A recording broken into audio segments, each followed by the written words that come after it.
Hi guys, my name's Matt Rock. I'm a full-time photographer. I'm based in Kent.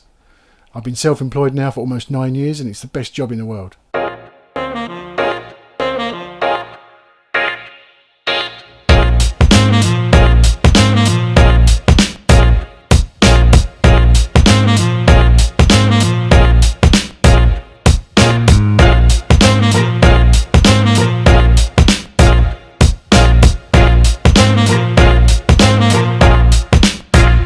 Over the years, I've shot many different types of photography, but I specialise in 3 main areas: corporate headshots and portraits, corporate and private events, and weddings.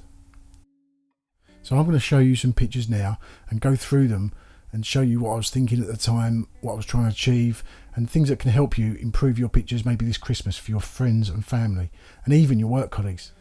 I want to get you thinking about 3 main elements of an image when you're taking pictures over the Christmas period: light, moment and composition. But firstly, I want to talk about what I consider to be the most important to start off with, and that's light.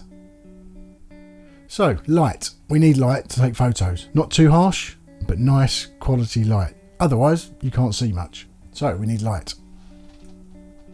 The style of my images is often very contrasty, and I love black and white. I love the shadows and the highlights. And the main source of my ambient light would obviously be the sun. Coming through windows and doors can be beautiful. Just try and make sure it's not too harsh. So being aware of the quality of light will get easier the more you look, but you need to look for it and use it as best you can. The next example you'll see is of a bridesmaid looking through the window. She's waiting for the bride to come down the stairs, which was her mum, and she was looking at all the guests seated waiting for the ceremony to start. I like the expression on her face. I love the light coming through the window.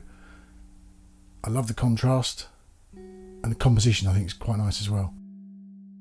The next 2 images, the bride is walking through the door in one of them. This is a castle. I've been waiting there for a few minutes waiting for her to come through because I knew she was walking there to the church to get married. I knew the light was lovely, so I just waited to try and get it naturally. I didn't want her to know I was there. And it works really well with her walking through the door, sunlight coming through the door, but it's not too harsh.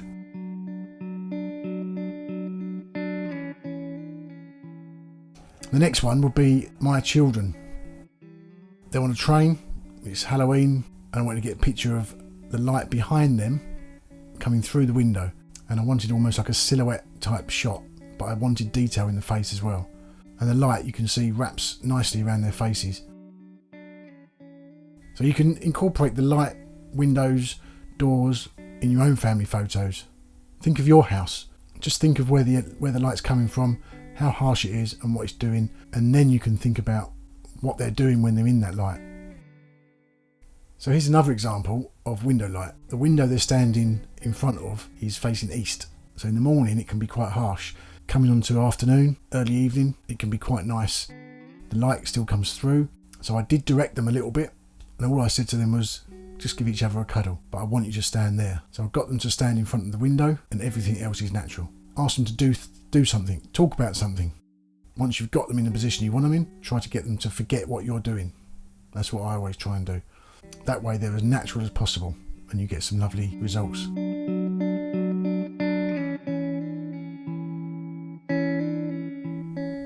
So the next element will be moment. You need to watch, anticipate, and sometimes wait for this to unfold. The moment in time that you capture that makes everyone laugh, cry. For me, this is actually possibly the hardest thing to do because you've always got to look, observe, and wait.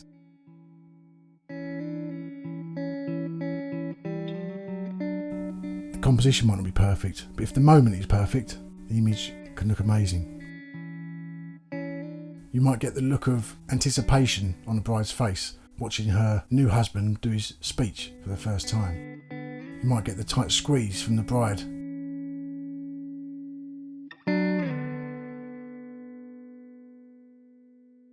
You might get a great photo opportunity on the dance floor at the next wedding you go to. You might capture that glance from Nan.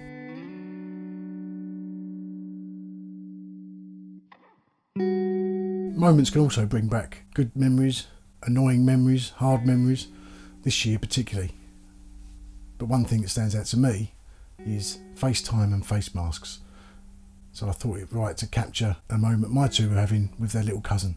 You never know what you're going to get, but it's worth capturing and it's worth looking for the moments.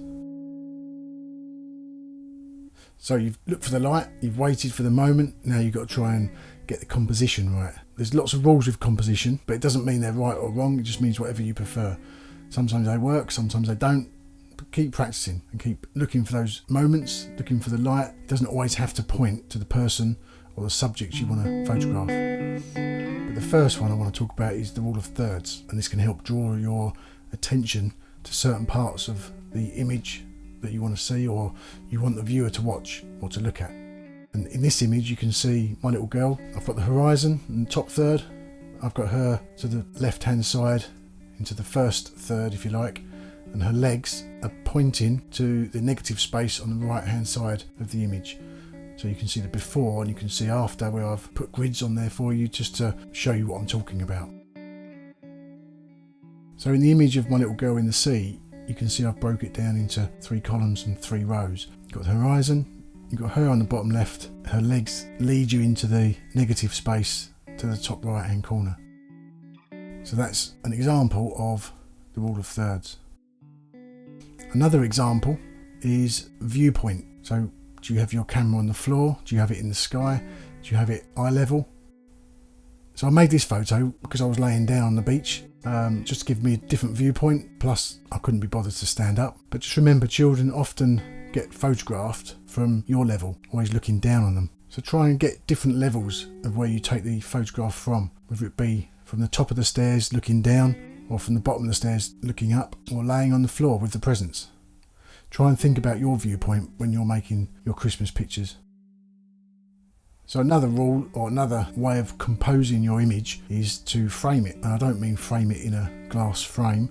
You can frame your subject within something else within the frame, to show you a little bit of how I framed the image using lights or objects. And it gives a different perspective to the photo you're taking. It gives the viewer the feeling of being in that image and back in that time. So at weddings I often frame people in other people. So I'll take their head or their neck or their shoulders, and I'll shoot past them to frame that person. So I can use different objects or different people to frame the subjects I want within the picture. So you can play around with that quite easily because you don't have to rush it, you can take your time.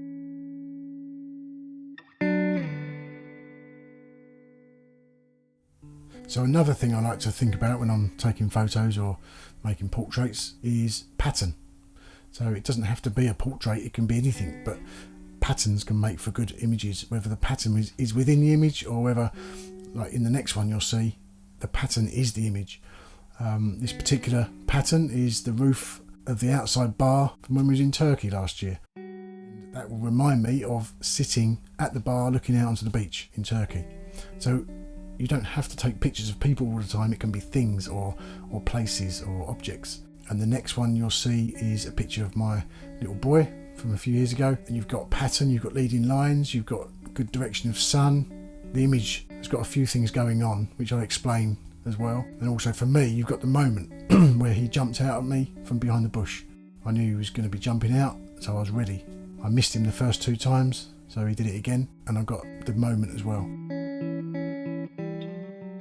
The next 2 are negative space. So you've got the image, the subject, but by positioning them using maybe the rule of thirds if you like, you can create also a bit of negative space, which I really like.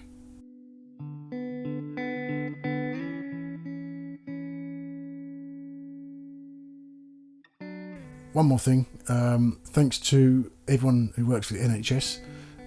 One reason why I'm doing this talk today is because I started a project a couple of years ago for retired firefighters. My dad was a firefighter, he retired about 20 years ago. So I started doing a project of portraits of retired firefighters.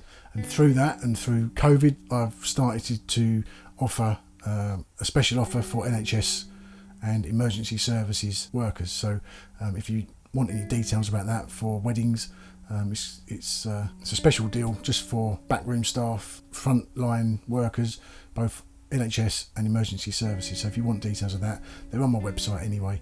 But if you'd like to get in touch, email me, phone me, ask any questions. I'm happy to answer.